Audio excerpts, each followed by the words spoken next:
Oke pemirsa, kembali lagi bersama saya Agung Permana. Inilah Breaking News, informasi selengkapnya.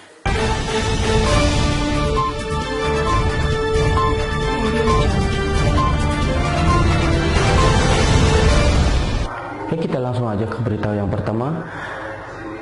Beralih ke berita yang pertama, ke daerah barat. Di daerah Banjar, Jawa Barat, khususnya kota Ciamis, Jawa Barat, Wali Kota Banjar, Haji Hadeu Sukaisi, meletakkan batu pertama pada tanggal 28 April 2016 bulan yang lalu, pembangunan asrama yatim piatu Al-Barokah Lembur Balong. Inilah berita selengkapnya.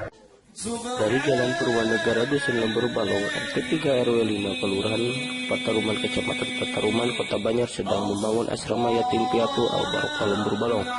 Dan Ibu Wali Kota Banjar, Dr. Haji Hadeu Sukaisi, dan suaminya Dr. Haji Herman Sutrisno MM mengasih sambutan-sambutan terhadap masyarakat, khususnya ke pembina Yayasan Al-Barokah Lembur Balong, Haji Uca Sohendar, untuk terus semangat untuk membangun asrama yatim piatu Al-Barokah Lembur Balong. Menurut Ustadz Hendra Gunawan telah menyiapkan dana pribadi dan dana sumbangan-sumbangan dari luar. Itu tujuan pembangunan sendiri?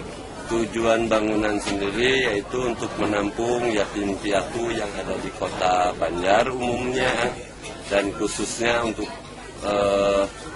lingkungan Lembur Balong dan masyarakatnya.